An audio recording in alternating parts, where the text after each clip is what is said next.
Alors, j'ai commencé à expliquer comment le modèle du salut et comment on est justifié, on atteint le salut. Ça peut créer des variations dans le modèle de l'Église ou la mission de l'Église, ou comment notre conception de l'Église et son rôle dans le salut affecte tout ça.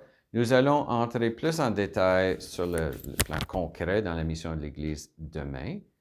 Ce que j'aimerais vous présenter maintenant, c'est les différents modèles du salut qu'on trouve pas juste dans l'Église catholique, mais dans toutes les églises. Ce qu'on découvre qu'aujourd'hui, ces différents modèles du salut deviennent ou sont des sources de tension à l'intérieur des églises. Alors, je vais vous expliquer en présentant ça. Alors, quand on voit les modèles de salut, c'est comme...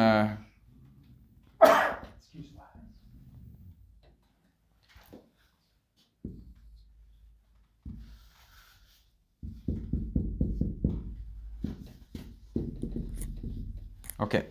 N'oublions pas que pour nous, les chrétiens, le salut n'est pas le Disneyland après la mort. Le salut, c'est ici.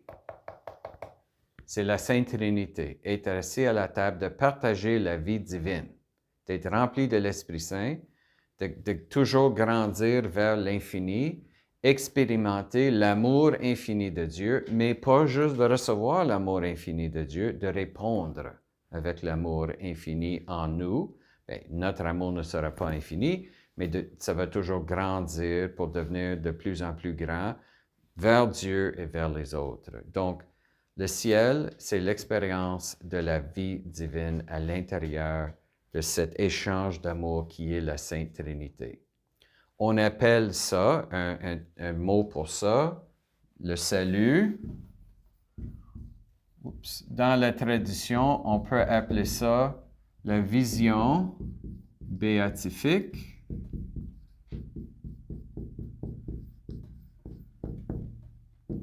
Béatifique veut dire bienheureuse, une vision bienheureuse, mais c'est pas juste de visionner.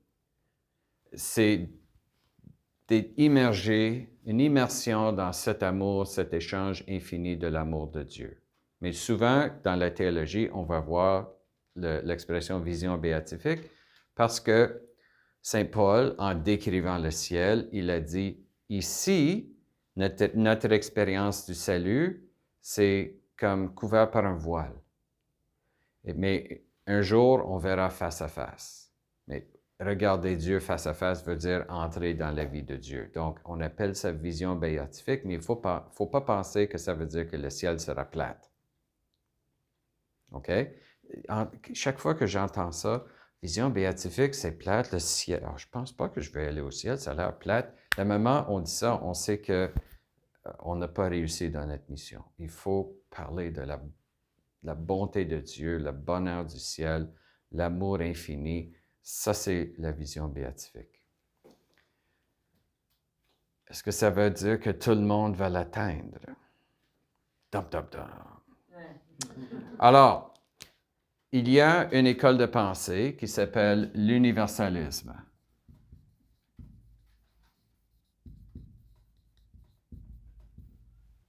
L'universalisme veut dire tout le monde va être sauvé. Tout le monde. Tout le monde va être sauvé.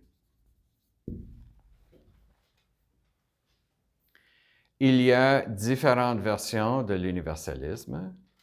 Il y a une version très forte qui dit même le diable un jour va être sauvé. Alors ça c'est l'extrême parmi les universalistes, même le diable.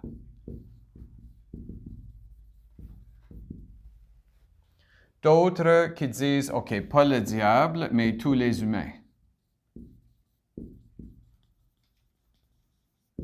Et il y a une autre version qui dit, peut-être pas tous les humains tout de suite, peut-être il y aura un temps de purgatoire pour certains, mais il n'y a pas d'enfer comme tel. Il y a peut-être pour certains un temps de purification, mais c'est toujours temporaire. Tous les humains, peut-être une sorte de purgatoire possible, mais pas d'enfer. Et souvent, l'argument donné par les universalistes est très simple. Si Dieu est amour et il aime tout le monde et son amour est si parfait que ça, il ne peut pas damner quelqu'un. Que l'amour de Dieu est incompatible avec la possibilité de l'enfer. Ça, c'est la logique de l'argument. Et c'est fort. C'est un argument difficile à répondre, bien sûr, parce qu'on croit que Dieu est amour. Alors, ça, c'est le premier modèle. Les deux autres modèles, on appelle ça, il y a différents titres pour ça, mais moi j'utilise, et j'ai entendu ça des auteurs, le particularisme. Au lieu de universel, c'est particulier. Alors, particularisme.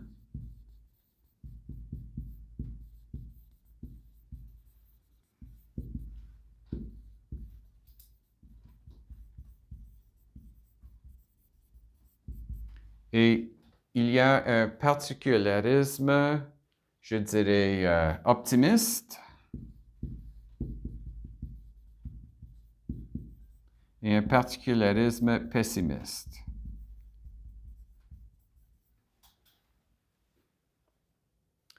Le particularisme veut dire certains sont sauvés,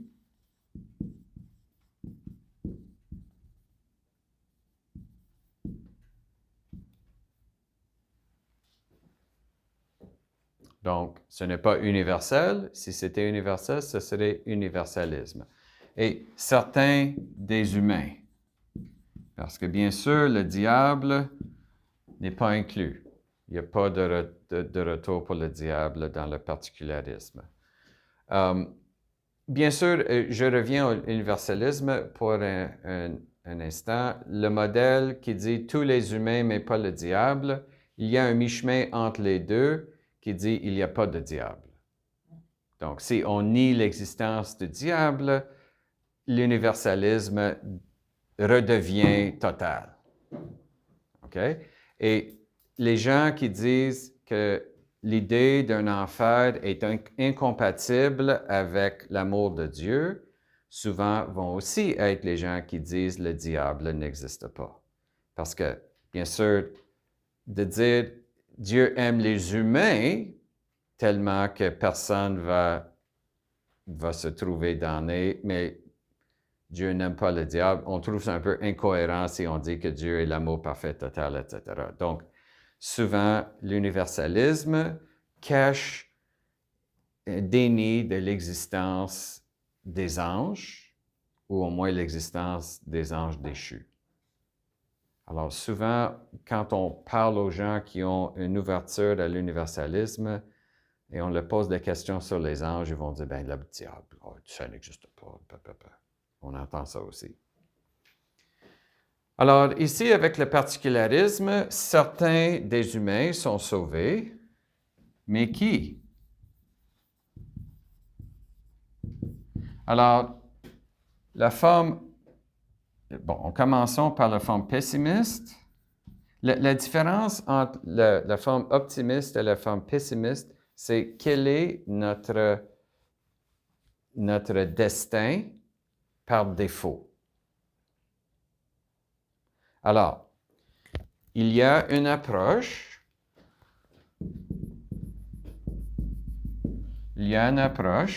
pessimiste qui s'appelle massa damnata. Donc, qui veut dire notre destin par défaut, c'est l'enfer. OK? Le défaut, système par défaut, c'est enfer. On peut être sauvé de l'enfer par une intervention, par exemple le baptême, ou la foi explicite en Jésus. C'est normalement les deux qui sont offerts comme possibilité, parce que bien sûr, on croit que le baptême sauve, et deuxièmement, on croit que le bon larron qui a dit, Seigneur, souviens-toi de moi quand tu reviens dans ton royaume, Jésus n'a pas dit, ben j'aimerais bien, mais tu n'as pas été baptisé, alors tout bad. Non, c'est pas ça. Alors on croit que la foi, mais pour ceux qui ne peuvent pas faire leur acte de foi, comme les petits-enfants, ils peuvent être sauvés par le baptême. Donc, il faut en faire, mais possibilité d'être sauvé par acte de foi ou le baptême. Bien sûr, je résume sur un tableau un sujet très complexe, mais en gros, c'est ça. Donc, l'humanité, c'est une massa damnata. C'est un masse de damnés. Et notre point de départ, c'est l'enfer, sauf si on a la chance d'être baptisé ou de mettre notre foi en Jésus. C'est déprimant, n'est-ce pas? Ça, c'est Saint Augustin. Le grand Saint Augustin était convaincu de ça. Ça, c'était le modèle pendant presque 1500 ans de l'histoire de l'Église. Parce qu'il faut dire, si on croit que la massa damnata, c'est l'approche, bon, si on aime le monde, on va envoyer des missionnaires. On va chercher à sauver le monde le plus vite possible. Ça nous encourage à faire la mission et la faire vite. Alors, ça, c'est massa damnata. L'autre modèle ici n'a pas de nom comme ça, il n'y a pas de titre latin, mais ça veut dire que le destin par défaut, c'est le salut. Mais, possibilité de perdre, de le perdre. Alors, comment est-ce qu'on le perd? Par le péché grave.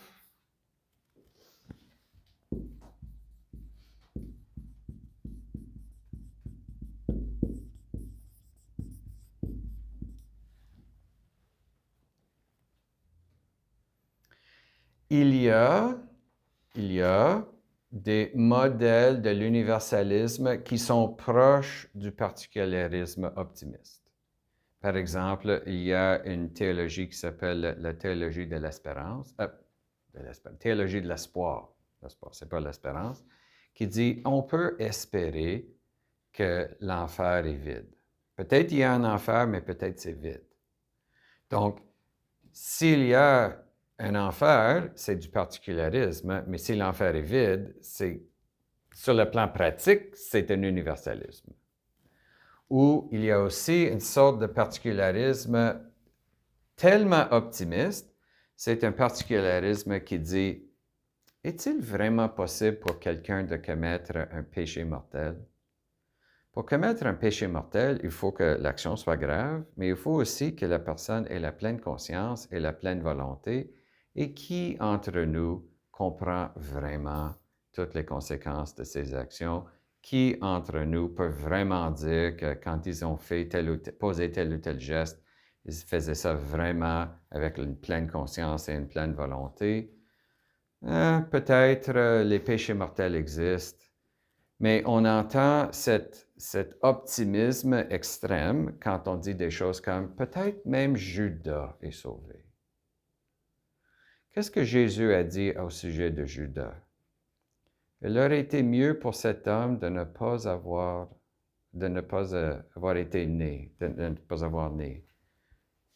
On ne peut pas dire ça de quelqu'un qui est au ciel. Alors, Jésus ne dit pas que tel homme n'est pas sauvé, mais quand on voit l'histoire de l'Église, et il y a des saints qui ont, des grands auteurs de l'époque proche des apôtres qui ont commenté le sort de Jésus et n'ont jamais été très optimistes, je peux vous garantir. Alors, il y a des niveaux d'optimisme, il y a aussi des niveaux de pessimisme. Saint Augustin, le grand Saint Augustin, était convaincu que tous les bébés qui meurent, qui décédaient avant le baptême, allaient à l'enfer. Point à la ligne. Que leur peine en enfer était le moins possible, mais quand même, ils étaient tous en enfer. Ça, c'est le pessimisme, le pire pessimisme. Avec les siècles après, l'Église, pas l'Église, certains théologiens ont développé la théorie des limbes. Vous avez peut-être entendu parler de ça. La théologie des limbes voulait dire les enfants qui meurent sans le baptême, ils ne vont pas au ciel, mais pour souffrir, ils n'ont pas de péché personnel, donc il n'y a pas de punition. Donc l'enfer, ce n'est pas un enfer de punition. Et en plus, parce que, oui, ils n'ont pas la vision béatifique, mais parce qu'ils ne l'ont pas connue avant, ils ne savent pas de quoi ils manquent. Donc, ils n'ont pas dans la peine non plus et ils ont un bonheur naturel. Pas un bonheur surnaturel de la vision béatifique, mais quand même un bonheur naturel. Ils appellent ça les limbes.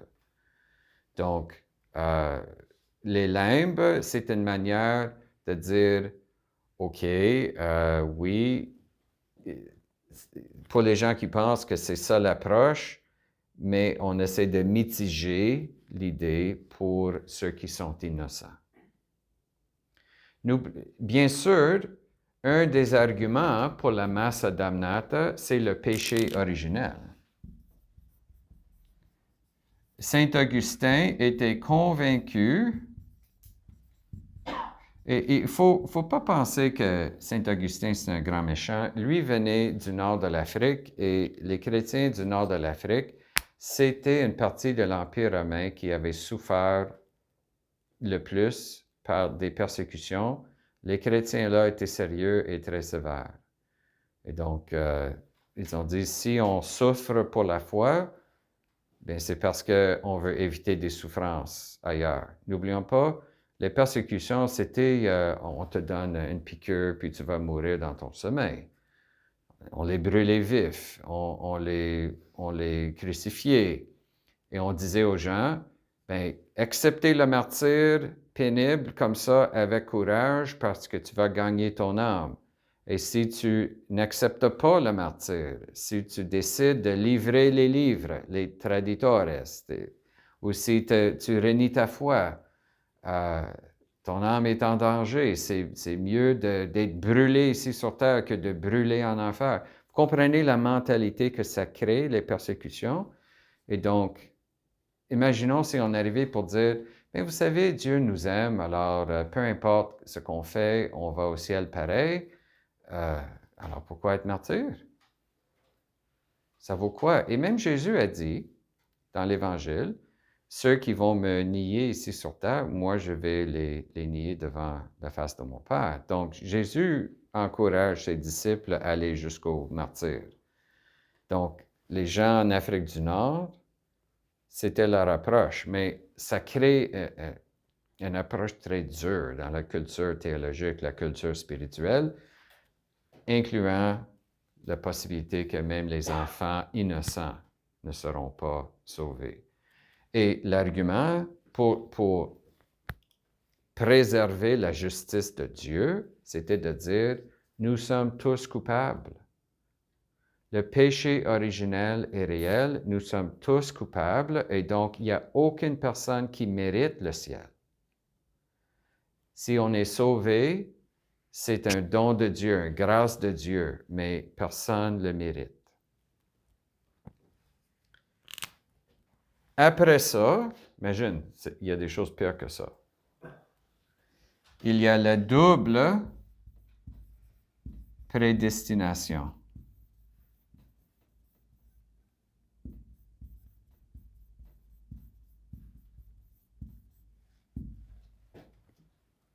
C'est quoi le double prédestination? Bon, ici, la question c'est quel est notre destin par défaut dans le particularisme, les deux versions. Notre destin par défaut, le salut, si c'est optimiste. Notre destin par défaut, c'est l'enfer, si on est pessimiste. La double prédestination, ça veut dire le destin par défaut d'une personne. Ici, c'est tous les gens qui ont le destin par défaut du salut. Ici, ce sont tous les êtres humains qui ont le destin par défaut de l'enfer. Ici, il y a un groupe qui est destiné par défaut au ciel. Il y a un autre groupe destiné par défaut à l'enfer et ça dépend de la personne. On ne peut pas dire que c'est tout le monde dans une catégorie, tout le monde dans l'autre. C'est un mix. Donc, certains humains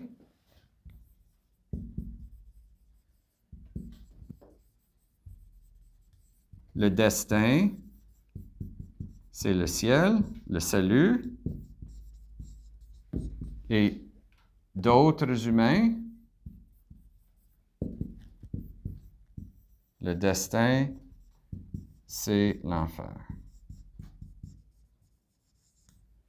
la perdition.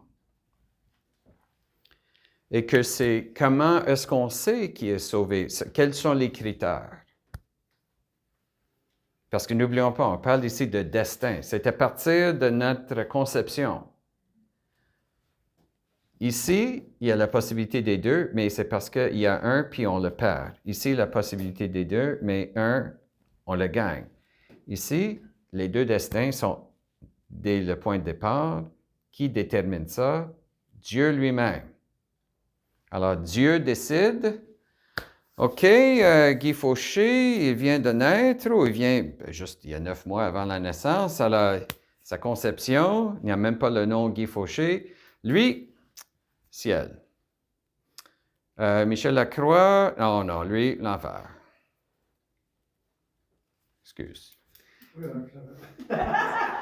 Et, pire que ça, parce que c'est un décret divin, les êtres humains ne peuvent pas le changer. C'est une destination, une prédestination donnée, la double prédestination. Ici, il y a une destination, une prédestination. Avant qu'on existe, on est déjà destiné au salut par décret de Dieu, mais c'est universel. Et on peut le changer. Ici, il y a une prédestination à l'enfer, universelle, mais on peut le changer.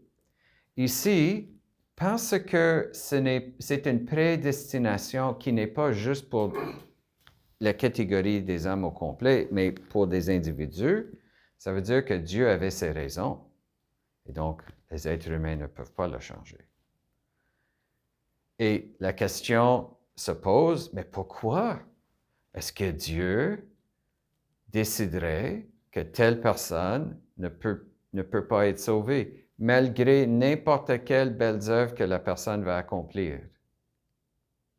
Oui, la réponse c'est pour sa gloire. S'il y a des gens en enfer, ça montre comment le ciel est beau. Le contraste fait montrer la gloire de Dieu davantage. Vous n'avez jamais entendu ça dans une église catholique, je suis certain, parce que le Concile de Trente, en 1500 quelque chose, a déclaré que ça, c'est une hérésie. Mais ça, c'est le modèle calviniste. Même les calvinistes aujourd'hui, si on va dans une église presbytérienne, ce sont des calvinistes, je ne suis pas sûr que tous les pasteurs calvinistes vont enseigner ça. Ils ont de la misère avec ça.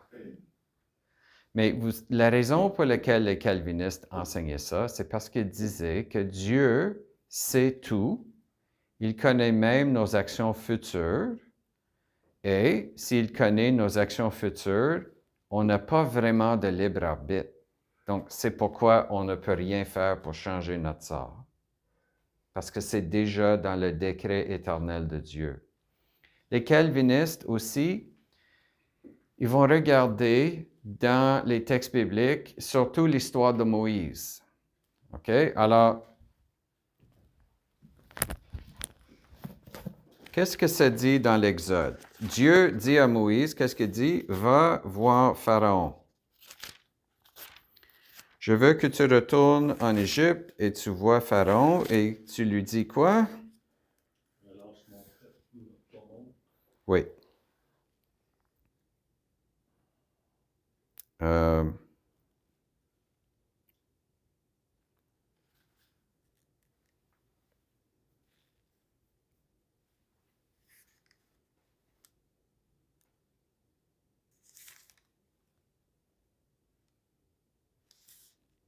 OK, je cherche le passage.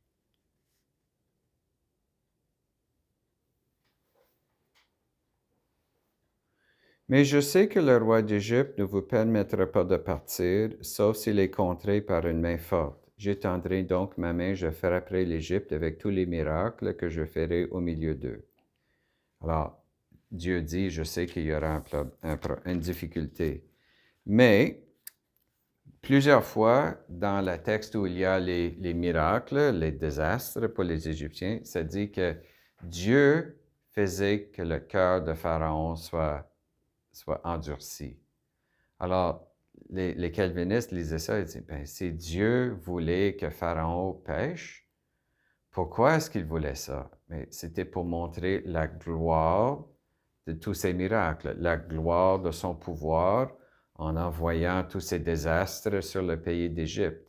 Donc, la gloire de Dieu était cohérente avec la volonté de Dieu d'endurcir les cœurs contre lui. Bon, c'est une interprétation et on voit l'importance de lire la Bible dans l'Église. Alors, Calvin, qui était, comme protestant, dans la ligne de pensée platoniste, ou Saint-Augustin. Saint-Augustin a écrit un livre sur la prédestination où il a frôlé ça. N'oublions pas, Saint-Augustin, c'était un particulariste pessimiste et pas en haut, assez en bas. Il était presque un double prédestinationniste. Presque. Il n'était pas, mais presque. Sa version du péché originel qu'il a enseigné, l'Église a accepté le concept du péché originel, mais n'a pas accepté tout ce que Saint Augustin a dit là-dessus. Je veux vous rassurer. Il y a eu un concile local, le concile d'Orange, ça s'appelle, où les pères du concile n'ont pas accepté certains propos de Saint Augustin. Alors, double prédestination. Puis finalement, il y a la dernière catégorie qui dit « Aucune personne n'est sauvée ».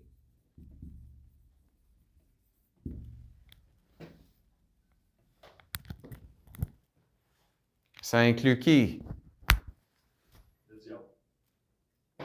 Non, mais parmi ceux qui déclarent « aucune personne n'est sauvée ». Si la définition du salut, c'est la vision béatifique, l'amour infini de Dieu donné et reçu, ou reçu et retourné, bien sûr, les athées.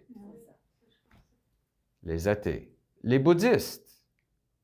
Les bouddhistes croient à une certaine vie après la mort, mais c'est l'expérience d'être totalement vidé. Il n'y a pas d'expérience de communion avec d'autres êtres humains.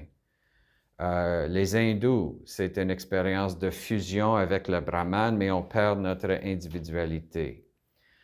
Les musulmans disent qu'ils sont en faveur de la vision béatifique, mais leur conception de la vision béatifique, c'est Dieu qui comble la personne, c'est pas qu'on participe à la nature divine. C'est pourquoi, pour les musulmans, l'au-delà n'appelle pas le ciel. Ne s'appelle pas le ciel, ça s'appelle le paradis. C'est pas la même chose. Le ciel veut dire cette expérience d'entrer dans la plénitude de la vie divine. Le paradis, souvent les descriptions du paradis, et dans la tradition musulmane, il y a des descriptions assez détaillées. C'est là où, par exemple, les terroristes qui vont mettre des vestons pleins d'explosifs puis tuer le monde, ils pensent qu'ils vont aller directement au paradis où il y a 70 vierges qui les attendent. OK. Ça, c'est un paradis assez matérialiste, où on expérimente des plaisirs. C'est pas le paradis selon notre conception. Pour nous, l'essentiel, c'est l'expérience de l'amour.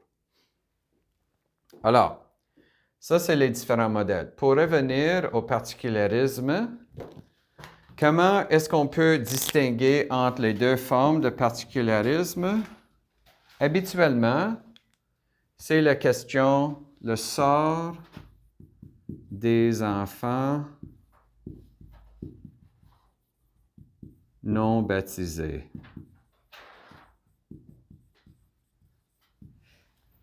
Si on croit que les enfants, les petits-enfants non baptisés qui meurent avant le baptême, si on croit qu'ils ne pourront jamais atteindre la vision béatifique, on est un particularisme pessimiste.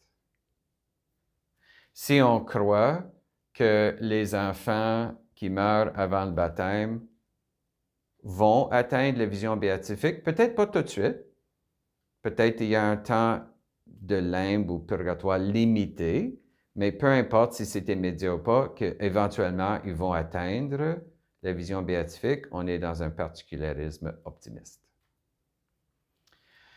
Martin Luther avait une perspective très intéressante. On sait que Jean Calvin, lui, était ici en bas. Martin Luther, selon ma recherche, lui était un particulariste optimiste. Il croyait que les enfants qui mouraient sans baptême et bien sûr sans acte de foi étaient sauvés. Mais curieusement, il croyait aussi que tous les péchés étaient des péchés mortels, que la nature humaine était corrompue, et le moment où quelqu'un était capable de commettre un péché, ça le séparait de Dieu, c'était un péché mortel. Donc, l'enfant qui vole quelque chose, sachant que c'était un vol et n'était pas supposé de le faire, c'est un péché mortel. Donc, il y a oui, des gens dans cette catégorie, c'est optimiste pour eux, mais pour le reste, c'est l'équivalent d'une massa damnata. Alors, c'est très curieux. Pour lui, Martin Luther, parce que lui suivait Saint-Augustin avec l'idée que la nature humaine est corrompue, Martin Luther suivait ça, mais avec un optimisme pour ceux qui n'ont jamais commis de péché, les enfants et les enfants non baptisés. Alors, c'était un peu un mix étrange. La foi catholique. Où sommes-nous dans ça? Bien sûr, on n'est pas ici en bas. Ça, c'est pas catholique. On croit au ciel. On n'est pas dans la double prédestination. Même si Saint-Augustin était proche, ça a été condamné par le Concile de Trente. Ce n'est pas catholique. On croit que le diable existe, donc on n'est pas universaliste, même le diable. On n'est pas aussi optimiste que ça. Ça, c'est une approche. Même le diable, il y a un nom pour ça, c'est le apokatastasis. On apprend des mots grecs. Le apokatastasis, c'est une approche qui a été condamnée lors du 5e concile œcuménique. Je pense qu'on appelle ça le 3e concile de Constantinople. 3e? Non, 2e concile de Constantinople, ça doit être. Alors, ça a été pensé au 3e siècle. Il y a des gens qui pensaient ça, mais Un peu comme ici, ça a été condamné par le Concile de Trente. Ici, l'approche le plus optimiste possible a été condamnée par un autre concile.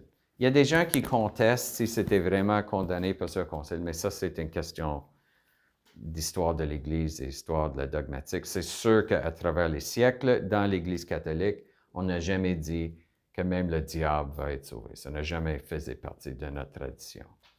Alors, ça veut dire que l'Église catholique est quand même particulariste, double possibilité. Bien sûr, si on inclut le diable et les démons. Pour les êtres humains, notre Église se trouve à peu près ici, les options. Donc, il y a des gens qui ont cet universalisme optimiste où on dit peut-être l'enfer est vide. Il y a beaucoup de gens qui sont ici, qui disent peut-être l'enfer est possible, mais on est ouvert à la possibilité que notre destin par défaut, c'est le ciel. Et le modèle particulariste pessimiste, ça c'est le modèle Saint-Augustin. C'est aussi le modèle de Saint Thomas d'Aquin. C'est le modèle qui était dans l'Église pendant 1500 ans.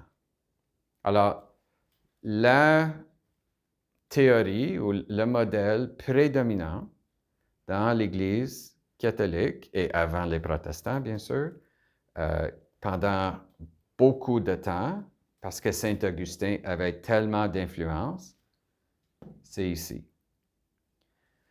Depuis Vatican II,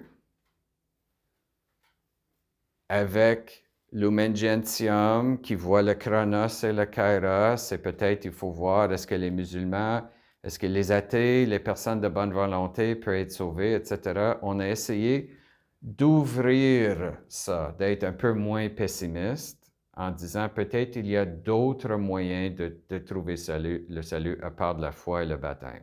Des gens qui n'ont jamais entendu parler de Jésus. Est-ce qu'on peut dire, bon, il n'a pas la foi ni le baptême, donc ils sont tous damnés, même s'ils sont des bonnes personnes?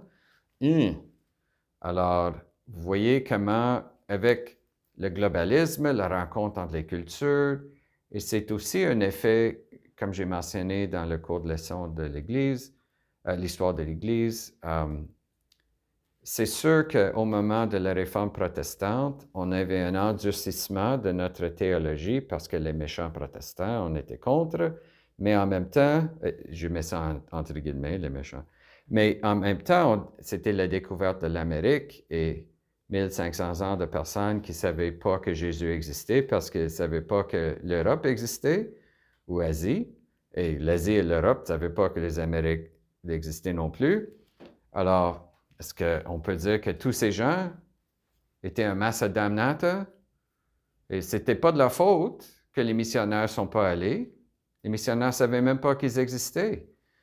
Mais ils sont tous damnés. Alors, vous voyez comment le questionnement, la découverte des Amériques posait un grand questionnement.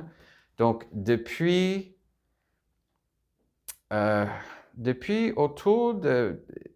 le monde protestant, surtout le monde protestant en réaction à l'extrême ici, la double prédestination, a développé une approche. C'est quoi l'inverse de ça? C'est l'universalisme. Dieu n'a pas deux destins dans son décret universel, Dieu a seulement un destin. Tout le monde est sauvé. Mais ça dépend toujours du décret éternel de Dieu. Donc, l'Église universaliste a commencé.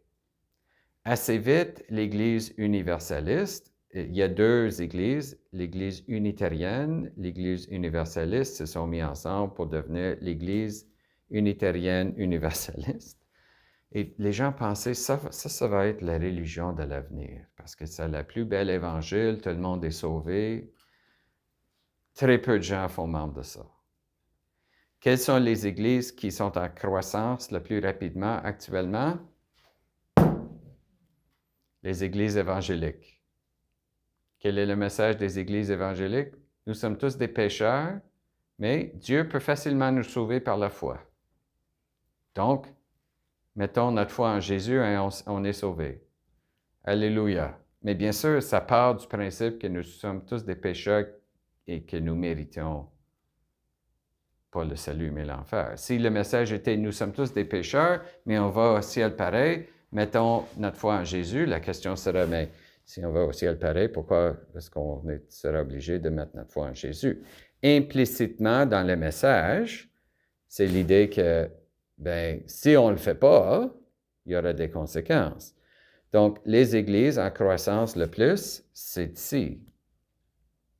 Le plus qu'on est universaliste, le moins on prend la religion sérieusement sur la terre.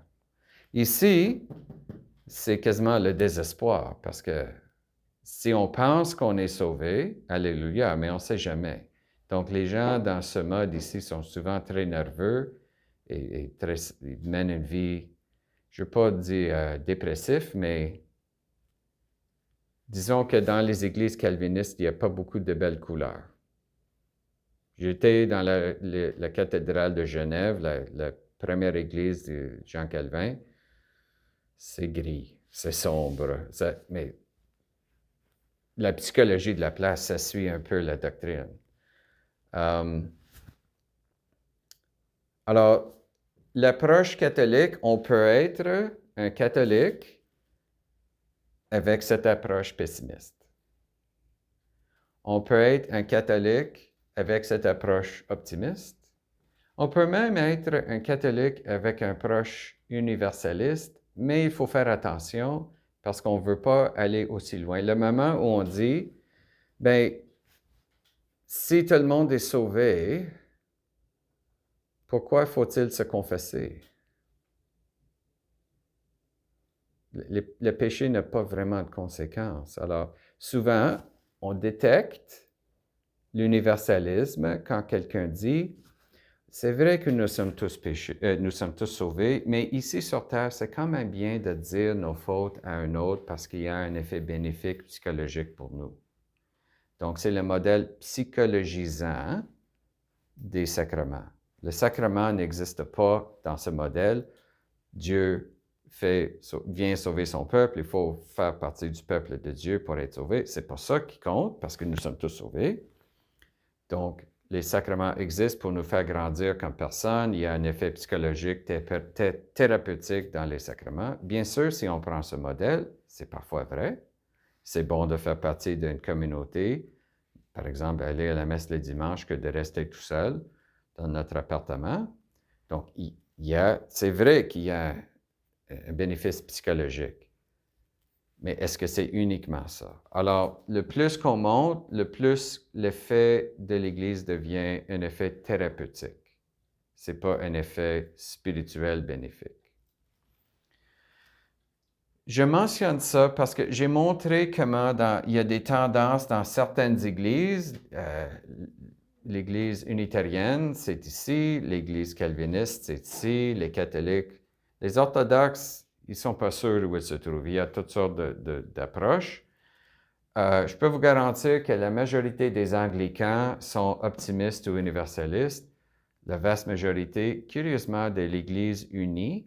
L'Église unie est née de l'Église presbytérienne, mais la majorité sont ici. Les évangéliques sont dans la Massa Damnata. Les pentecôtistes, souvent aussi, parce qu'ils sont nés de la même racine. Ils viennent de la même souche.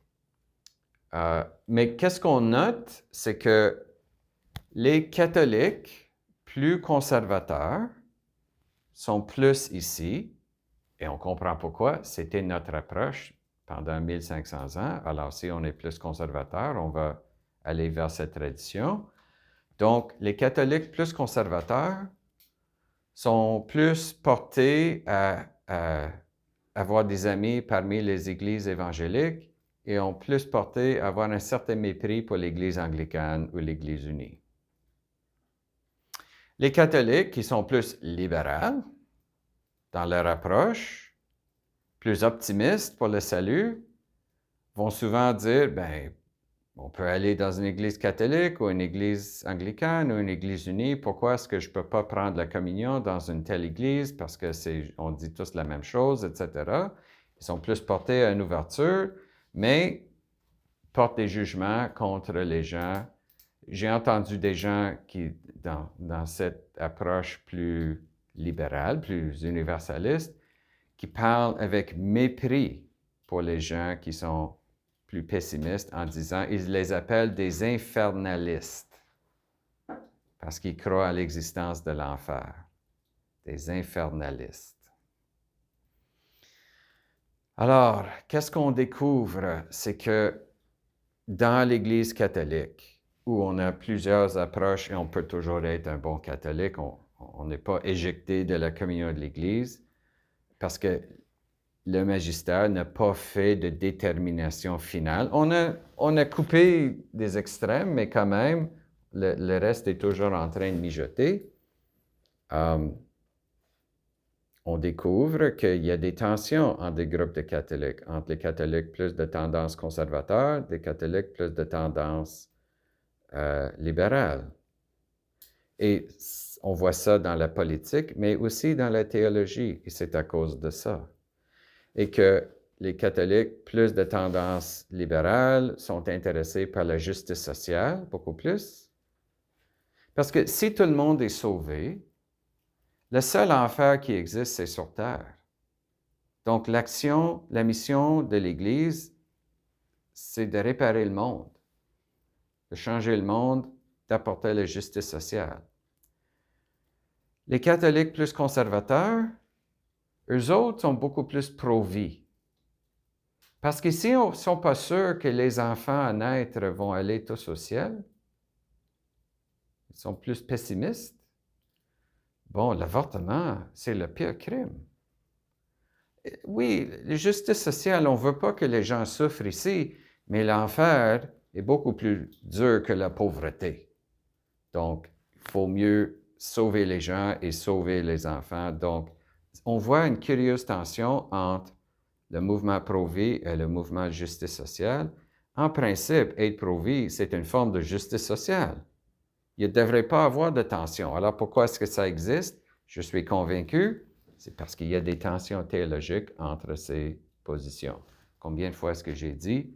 Il y a des tensions sous-jacentes, des points pas articulés, mais qui existent.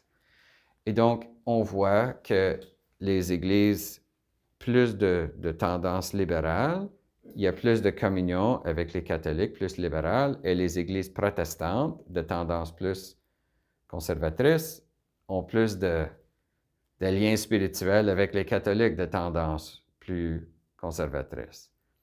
C'est un écuménisme curieux. Ce n'est pas un écuménisme des institutions ecclésiastiques, c'est un écuménisme de tendance théologique liées aux différentes théories du salut. Alors, dans les dernières minutes, j'aimerais vous partager ma position et pourquoi je pense que c'est raisonnable. Je vais le mettre en vert, je suis un particulariste optimiste. Je suis ici.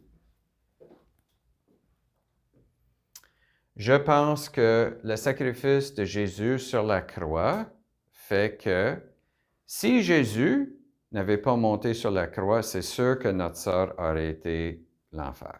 Parce qu'il faut être sauvé par Dieu. On peut seulement partager la vie de Dieu si Dieu le partage avec nous.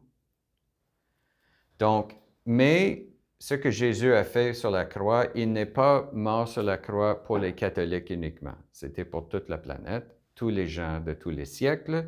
Donc, même si le péché originel fait que notre orientation est vers la damnation, grâce à ce sacrifice sur la croix, notre orientation principale change parce que Jésus l'a changé par ce sacrifice. Le péché originel et ses effets demeurent. Nous sommes tous toujours des pécheurs, mais notre orientation première est le ciel. Donc, quand je sais que ma mère a eu une fausse couche, Ça veut dire un jour, si je réussis à aller au ciel, je vais rencontrer mon frère, ma sœur. OK? Un jour, peut-être à la fin des temps, mais un jour, cette personne sera sauvée. Alors, je suis un particulariste optimiste, mais je prends le péché très sérieusement parce que, en même temps, j'ai rencontré des gens, je vous ai partagé des histoires, j'ai rencontré des gens qui ont commis des péchés graves en pleine connaissance de cause, avec des multiples possibilités de revenir en arrière et qui ont refusé régulièrement avec un cœur de plus en plus endurci. Ça veut dire, je suis prêt à dire qu'il y a très peu de gens qui perdent ce salut, mais je pense que c'est possible. Et de plus en plus, malheureusement, quand je médite là-dessus, je pense qu'il y a, je ne peux pas dire quel pourcentage, il ne faut jamais dire quel pourcentage, mais je pense que c'est un danger réel. Il ne faut pas penser que c'est seulement Hitler et Staline qui sont en enfer. Je ne dis pas qu'ils sont allés là, je ne sais pas. Je ne peux pas lire leur âme. C'est sûr que c'était des monstres sur le plan moral, donc ils sont en danger, mais est-ce que le danger existe? Oui, je pense que ça existe. Le sacrement du pardon existe pour une raison. Le baptême existe pour une raison. Dieu vient sauver son peuple, l'Église existe pour une raison, et ce n'est pas juste une raison instrumentale. Donc, pour moi, le sort des enfants non baptisés, c'est le salut. Donc, je suis optimiste, mais pas aussi optimiste que je deviens un quasi-universaliste. Je prends le péché sérieusement.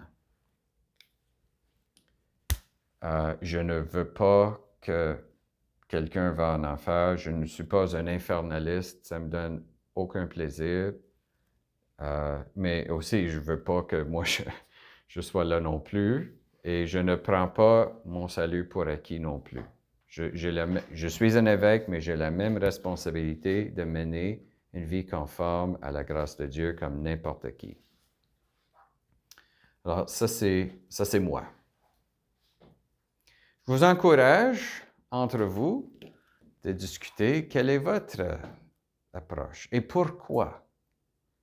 Et pas juste à partir de nos sentiments, à partir de ce qu'on connaît, de la grandeur de Dieu, ce qu'on connaît le plan de Dieu, l'évangile de Dieu, qu'est-ce qu'il nous a révélé, etc. Moi, je pense la grandeur du salut, qui n'est pas juste de recevoir des bénédictions, mais de partager l'amour et de donner l'amour, mais l'amour doit être libre. On ne peut pas hypnotiser quelqu'un pour aimer un autre. Il faut que ça soit libre. Si c'est libre, c'est possible de refuser d'y participer. On espère que non, mais il faut être ouvert à la possibilité. Donc, ça veut dire, si le ciel, c'est juste de recevoir des bénédictions, un Disneyland, un paradis, je comprends, c'est beaucoup plus facile d'être un universaliste. Dieu nous aime, il va nous donner des cadeaux, peu importe. C'est comme grand-maman qui aime ses petits-enfants, peu importe ce que le petit-enfant fait. OK. J'ai pas de misère à croire que Dieu aime les gens qui sont en enfer. C'est ça, c'est pas ça la question. C'est pas si Dieu les aime, c'est est-ce que les autres aiment Dieu? Est-ce que les autres aiment les autres? Au ciel, tout le monde s'aime. En enfer, tout le monde se déteste. C'est ça la difficulté. Peut-être je vais terminer avec ça. Vous connaissez l'histoire de monsieur, il a vu une vision du ciel. Et c'était des gens assis à table comme ça, face à face, avec des bols de soupe devant eux, mais des cuillères super longues. Alors, il dit, c'est ça, il commence avec l'enfer. Il dit, c'est ça l'enfer? Bien, c'est parce que la personne prend la cuillère et essaie de prendre, avec la cuillère, prendre la soupe, l'amener à la bouche, c'est presque impossible. La cuillère est trop longue. Donc, c'est la frustration d'avoir la soupe devant eux et pas capable de la manger. Puis après, il a une vision du ciel. Il va au ciel, il voit les gens assis à table exactement de la même manière, avec les mêmes bols de soupe, avec les mêmes cuillères. Exact. La différence, c'est qu'au ciel, on donne à manger à la personne devant nous. On sert l'autre. On n'est pas là juste pour se servir nous-mêmes. J'aime cette image. Ça parle beaucoup. Et donc, voilà, je suis pas mal convaincu de ça. J'ai fait mon doctorat était sur la question du sort des enfants non baptisés. Je n'ai pas complété parce que j'étais nommé évêque de Sault-Sainte-Marie. Mais j'ai fait toute la recherche. J'ai étudié les œuvres sur la question de la vision béatifique, un grand controverse au 14e siècle. C'était quoi la vision béatifique? Alors, j'ai un sens de... C'est pourquoi j'admire l'icône tellement. Et ici, les différentes positions de l'Église et pourquoi. Personnellement, je pense que les enfants qui meurent sans le baptême ne vont pas au ciel tout de suite. Ils ne souffrent pas. Il n'y a pas d'enfer. Mais la vision béatifique pour eux va commencer quand Jésus revient dans sa gloire. Parce que c'est le moment où tout est récapitulé dans le Christ. Alors, ceux qui ont la possibilité d'avoir ce lien avec Jésus explicitement, on est unis à son corps, donc on expérimente ça tout de suite. Les autres, pas juste les enfants qui meurent avant le baptême, même les païens qui ne connaissent pas Jésus, mais qui ne méritent pas par le péché, ils n'ont pas commis de péché, donc ils ne méritent pas ça. Eux autres aussi, ils attendent la venue du Christ dans la gloire. C'est ça le plus. Si tout le monde est sauvé ou damné le moment de sa mort, c'est quoi l'avantage de le retour du Christ dans sa gloire? Donc, c'est là où le retour du Christ, c'est la récapitulation de toutes choses, pas juste le salut des chrétiens, mais le salut de tout le monde. Mais ça, c'est un autre sujet. Et il est déjà 8h05. Alors, allez en paix.